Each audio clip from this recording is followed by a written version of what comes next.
ఈ ముచ్చరిన్నారా? మన సీఎం సాబ్ అదే మన రేవంత్ రెడ్డి అన్న తెలంగాణలో ఇంకొన్ని మార్పులు చేర్పులు చేయబోతున్నారు. అవేందో తెలుసా? ఆల్రెడీ తెలంగాణలో కాంగ్రెస్ ప్రభుత్వం రాగానే టీఆర్ఎస్ ప్రభుత్వం అదే బీఆర్ఎస్ ప్రభుత్వం చేసిన కొన్ని విషయాల్ని మార్చాలని చెప్పి ఫిక్స్ అయ్యారు. అట్లనే స్టార్టింగ్లో రాగానే టీఎస్ అనేది తీసేసి టీజీ అని పెట్టారు. అఫ్కోర్స్ మన ఉద్యమం టైంలో తెలంగాణ అంటే టీజీ అనే రాసుకునేది బండ్ల మీద. ఆ తర్వాత టీఆర్ఎస్ గవర్నమెంట్ వచ్చిన తర్వాత టీఎస్గా మార్చారు. అని దానికి కొంత నెగిటివ్ పాయింట్ ఏముందంటే టీఆర్ఎస్లో నుంచి ఆర్ తీసేసి టీఎస్ అని పెట్టారు. వాళ్ళ పార్టీకి రిజంబుల్గా ఉండాలని చెప్పి మన రేవంత్ రెడ్డి అని అంటాడు అనుకోరి. అయితే టీఎస్ అని పెట్టారు. తెలంగాణ స్టేట్ ఎక్కడ అంటే వేరే స్టేట్లకు ఏది కూడా గుజరాత్ స్టేటు లేదంటే ఆంధ్రప్రదేశ్ స్టేటు ఏపీఎస్ అని రాసుకోరు కదా, ఏపీ అనే రాస్తారు, గుజరాత్ అంటే జీటీ అనే రాస్తారు. కాబట్టి మనం ఏం చేయాలి అంటే టీఎస్ కాదు టీజీ అని రాసుకోవాలని చెప్పి టీజీగా మార్చారు. రిజిస్ట్రేషన్లు అయితేనే ఉన్నాయి. అదంతా మనకు తెలిసిన ముచ్చటనే. ఇక తెలియని ముచ్చట ఏంటంటే ఆల్రెడీ కొంతవరకు కొంతమందికి తెలుసు అనుకుంటా. అయితే మన ఈ తెలంగాణ ముద్ర ఉంది కదా, తెలంగాణ అఫీషియల్ ముద్ర సీల్. అయితే ఆ సీల్లో ఆ ముద్రలో మార్పులు చేయాలని చెప్పి ఆల్రెడీ ముద్ర రాయేశామని పిలుచుకొని సీఎం సాబ్ కూర్చుని పెట్టి ఆ ముద్రలో మార్పులు చేర్పులు లోగోని చేంజ్ చేయాలని చెప్పి ఫిక్స్ అయ్యిండు. ఆ లోగోని మార్చడానికి కొత్త నమూనాలు ఆల్రెడీ 60-70 నమూనాలు చూసిరట. జర కొత్తగా డిఫరెంట్గా డిజైన్ చేయాలి. ఎందుకంటే మరి కొత్త ప్రభుత్వం వచ్చింది పోయి వాళ్ళ లోగోలే ఉంటే యాజ్ చేసుకుంటే నడవదు కదా. మనం జరంత మార్పులు చేర్పులు చేస్తే అంటే మన ముద్ర ఉండిపోతుంది. ఒకవేళ నెక్స్ట్ గవర్నమెంట్ ఇల్లే వచ్చినా లేదంటే వేరేటోళ్ళు వచ్చినా కానీ ఈ ముద్రని మళ్ళీ మారిస్తే మనం జనం ముంగట చూతేలా అవుతాం. అంటే పిచ్చోళ్ళ లెక్క ట్రీట్ చేస్తారు, ఊకే మారుస్తూ ఉంటారా లోగోలు ఏమన్నా అని చెప్పి అనుకుంటాం. కాబట్టి ఆ నెక్స్ట్ వచ్చే గవర్నమెంట్ మార్చదు కదా. అందుకని చెప్పి ఇది మనం ఒకసారి డిజైన్ చేసి పెడితే భలే ఉంటుంది, మనకు మంచి పేరు ఉంటుంది అనుకున్నదేమో. మరి ఇట్లయితే డిజైన్ చేస్తున్నారు. కొత్త లోగో వస్తుంది. దాని గురించి రుద్ర రాయేశం గారిని కూర్చుని మాట్లాడుతున్నారు. అట్లనే ఇంకొక మార్పు ఏంటంటే మన రేషన్ కార్డులు కూడా కొత్తవి రావాలి. కొత్త కార్డులు ఇస్తాము, కొత్త డిజైన్ తోటి ఇస్తాము అని చెప్పి కొత్త కార్డులు ఇష్యూ చేయడానికి, అంటే మనకు ఆల్రెడీ కార్డు ఉన్న వాళ్ళే మళ్ళీ ఫోటో దిగి మళ్ళీ కొత్త కార్డు తీసుకోవాలన్నట్టు. అఫ్కోర్స్ ఇప్పుడు మన ప్రభుత్వం మారినప్పుడల్లా ఇప్పుడు పాతోళ్ళ ఇప్పుడు మన కార్డు మీద ఒకవేళ కేటీఆర్ ఫోటో కనుక కేటీఆర్ గారిది ఫోటో కనుక ఉంటే కనుక అవి పోయి ఇప్పుడు మళ్ళీ రేవంత్ రెడ్డి అనేది ఇంకోళ్ళు వస్తాయి కదా. అంటే ఏ ప్రభుత్వం మారినా కానీ గంతే చేస్తారు అనుకోరు, అది వేరే ముచ్చట. అయితే ఈ ఇంకా వెరైటీ ఉంటుందిలే ముచ్చట. కానీ అయితే ఇక రేషన్ కార్డులు మారుతున్నాయి. ఇవన్నిటికంటే పెద్ద న్యూస్ ఏంటంటే మన తెలంగాణ రాష్ట్ర గీతం జయ జయ హే తెలంగాణ జననీ జయ కేతనం, ముకోటి గొంతుకలు ఒక్కటైన చేతనం, తరతరాల చరిత గల తల్లి నీరాజనం, 10 జిల్లల నీ పిల్లలు ప్రణమిల్లిన శుభతరుణం. ఒకప్పుడు ఊపిన పాట. ఉద్యమ సమయంలో ఉవ్వెత్తున జనాలు స్టూడెంట్స్ కానీ యూత్ కానీ ఎవరైతే ఉద్యమంలో పార్టిసిపేట్ చేసి యాక్టివ్గా పోతున్నారో వాళ్ళందరికీ ఇలాంటి పాటలు ఎంత బూస్ట్ ఇచ్చినాయో మీ అందరికీ తెలుసు. ప్రాణాలు సైతం ఇచ్చేసి ఎంత ఊపుని తెచ్చినాయి అంటే ఉద్యమంలో పాటలే.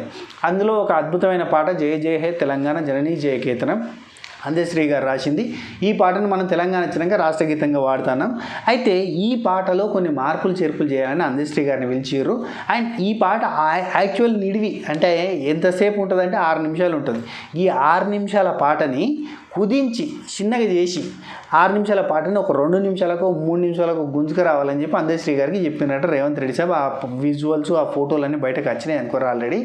అయితే ఈ పాట అందశ్రీ గారితో మార్పులు కూడా చేయాలని చెప్పారు. అంటే పదాలలో మార్పులు చేయాలి.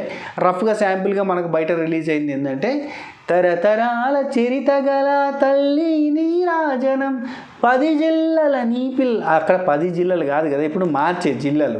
యాక్చువల్లీ రేవంత్ రెడ్డి అన్న జిల్లలు కూడా తగ్గించాలి, జిల్లలు కూడా మళ్ళీ పెంచాలి. 10 జిల్లలు ఆల్రెడీ ఎక్కువ ఉన్నాయి కదా, వీటిని తగ్గించాలి, మళ్ళీ కుదించాలి. 10 కాదు కానీ మనకి ఎన్ని ఎంపీ కాన్స్టిట్యుయెన్సీస్ ఉన్నాయో గన్నిగా మార్చాలి, మొత్తం చేంజ్ చేస్తాం, జిల్లాలు కూడా కుదిస్తామని చెప్పి రేవంత్ రెడ్డి అన్న చెప్తుండే. ఆ విషయం మనందరికీ తెలిసిందే. అయితే ఇప్పుడు ఆ 10 జిల్లాలు అనేది కరెక్ట్ కాదు కాబట్టి ఇప్పుడు ఎన్ని జిల్లాలు చేస్తారో వీళ్ళకి తెలియదు కాబట్టి ఉన్న జిల్లాలు కౌంట్ పెట్టడానికి కాదు కాబట్టి ఇప్పుడు అక్కడ ఏం చేశారంటే 10 జిల్లల నీ పిల్లలు ప్రణమిల్లిన శుభతరుణం కాడ పదాన నీ పిల్లలు ప్రణమిల్లిన శుభతరుణం అని మార్చారు అన్నట్టు. పదాన నీ పిల్లలు ప్రణమిల్లిన శుభతరుణం అని పెట్టాలి అని పెట్టారు. అట్లనే ఇంకా చాలా మార్పులు జరగబోతున్నాయి. పాటలో 6 నిమిషాల పాట ఒకటి ఉంటుంది, అట్లనే 2 నిమిషాల నుంచి 3 నిమిషాల పాట ఒకటి ఉంటుంది. ఎందుకంటే ఏదైనా పెద్ద మీటింగ్లలో కానీ ఎక్కడన్నా కానీ మన రాష్ట్ర గీతం వేద్దామంటే 6 నిమిషాలు ఉంటుంది కదా అని చెప్పి అది మార్చాలని చెప్పి అనుకుంటున్నారు. యాక్చువల్లీ అది నాకు కరెక్ట్ డెసిషన్ ఏమి అనిపిస్తలే. అఫ్కోర్స్ 6 నిమిషాల పాటు అట్నే ఉంచుతారట. అట్నే ఇప్పుడు ఫారిన్కి పోయినప్పుడు ఎక్కడికన్నా పోయినప్పుడు మన రాష్ట్రాన్ని రిప్రజెంట్ చేయాలనుకున్నప్పుడు, వేరే స్టేట్కి పోయినప్పుడు రిప్రజెంట్ చేయాలనుకున్నప్పుడు ఆ పాటని ప్లే చేయాలి కాబట్టి 6 నిమిషాలు అయితే లెంత్ అవుతుంది కాబట్టి కొంచెం 3 నిమిషాలు 2 నిమిషాలు చేయాలనుకోవడం అది తప్పుడు నిర్ణయం అని అనను. కానీ కొంచెం ఇప్పుడు మా తెలుగు తల్లికి కూడా 5 నిమిషాల 52 సెకండ్లు ఏమి ఉంటుంది, 5 నిమిషాలు చేంజ్ ఉంటుంది. సో అట్లనే ఇది కూడా 6 నిమిషాలు ఉంటుంది. అలా పెద్దగా పోయేదేం లేదు, ఓపికతో ఉంటారు అందరూ కూడా. అఫ్కోర్స్ వేరే చోటకి పోయినప్పుడు వాళ్ళంతా ఓపిక వినాలని లేదు కదా అనే పాయింట్ ఉండొచ్చు. సరే మంచిదే, ఓకే. అండ్ దీనిలో ఇంకొక ట్విస్ట్ ఏంటంటే కీరవాణి గారితో ఈ పాటలకు మ్యూజిక్ చేయించబోతున్నారు అన్నట్టు. మ్యూజిక్ చేయించి అది అఫీషియల్ సాంగ్గా రిలీజ్ చేయబోతున్నారు. ఇది కూడా ఓకే, గుడ్ డెసిషనే. కానీ దాంతో పాటుగా నాకు తెలిసి అంటే ఇప్పుడు కీరవాణి గారితోనే కాకుండా మరి ఇప్పుడు తెలంగాణ రాష్ట్ర గీతాన్ని తెలంగాణకు సంబంధించిన ఎవరైనా మ్యూజిక్ డైరెక్టర్తో చేయించి ఉంటే బాగుంటుంది కదా అని ఒక చిన్న క్వశ్చన్ మార్క్ నాకు వచ్చింది. అంటే నాకు వచ్చిన ఈ పాయింట్ రైటా రాంగా మీరే చెప్పాలి. అండ్ ఇప్పటి వరకు ఆల్రెడీ టీజీ అవుతుంది. ఇప్పుడు మన రాష్ట్ర గీతమైన జై జై హే తెలంగాణలో మార్పులు జరగబోతున్నాయి. అండ్ దాన్ని కుదించబడబోతుంది. అండ్ కీరవాణి గారితో సంగీతం అవ్వబోతుంది. అండ్ రాష్ట్ర ముద్ర చేంజ్ అవ్వబోతుంది. రేషన్ కార్డులు చేంజ్ అవ్వబోతున్నాయి. ఇంకా రకరకాల ప్రూఫ్లు గీఫ్లు అట్లాంటివన్నీ మార్పులు చేర్పులు చేసే ప్రయత్నం చేస్తుంటారు. ఇవన్నీ మార్చుకుంటూ పోతే కొంచెం ఇబ్బందిగా అనిపిస్తుంది జనాలకి.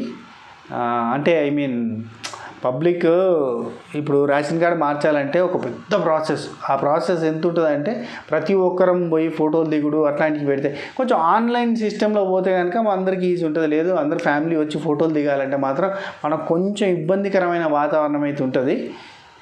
ఈ ప్రభుత్వాలు మారినప్పుడు ఇట్లాంటివన్నీ జరుగుతూ ఉంటే మనం కూడా అడ్జస్ట్ అవ్వాల్సిన సిచ్యువేషన్స్ వస్తూ ఉంటాయి. ఎందుకంటే వీళ్ళ తరపున ప్రూఫ్లు, వీళ్ళ తరపున ఇప్పుడు కొన్ని పథకాలు వస్తాయి, ఆ పథకాలకు పేర్లు మారుతాయి.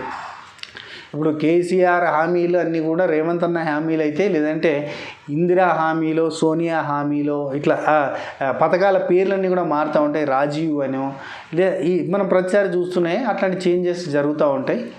సో ఇక మనమే అడ్జస్ట్ అవ్వాలి, ఇంకా అంతకుమించి ఇంకేం లేదు. అండ్ మీకేమనిపిస్తుంది ఈ పాటను కుదించడము, కీరవాణి గారితో మ్యూజిక్ చేయడం కరెక్టేనా? మన రాష్ట్ర లోగోని మార్చడం అవసరమేనా? అండ్ మన రేషన్ కార్డులు మళ్ళీ మార్చాల్సిన అవసరమేనా? ఇట్లాంటివి మార్చడం కరెక్టేనంటారా? మీ ఒపీనియన్ ఏందో కింద కామెంట్ చేసే ప్రయత్నం చేయండి. అండ్ ఇటువంటి పనికొచ్చే ముచ్చట్ల గురించి అండ్ ఇటువంటి ఇన్ఫర్మేటివ్ వీడియోస్ గురించి మన ఛానల్ సబ్స్క్రైబ్ చేయరి, గంట కొట్టురి, ఆలనే సింబల్ ప్రెస్ చేసుకుని పెట్టుకోరి. అండ్ ఇది ఇన్ఫర్మేటివ్గా అనిపిస్తే కనుక ఈ వీడియోని ఎవరికైనా షేర్ చేసే ప్రయత్నం చేయరు. దాంతోపాటుగా మీకేమైనా డౌట్లు ఉంటే నిర్మోహమాటంగా దేని గురించి అయినా, అది హెల్త్ గురించి కావచ్చు, వెల్త్ గురించి కావచ్చు, స్టేట్ గురించి కావచ్చు, ఇంకా ఏదైనా పనికి వచ్చే ముచ్చట 10 మందికి పనికి వస్తుంది అనిపిస్తే కనుక కింద ఆ క్వశ్చన్ రేజ్ చేయరి. దాని మీద మనం స్పెషల్ వీడియో చేద్దాం. ఉంటా, take care, tata, bye bye, నమస్తే. This is Sripuram Srinivas alias Sinu65.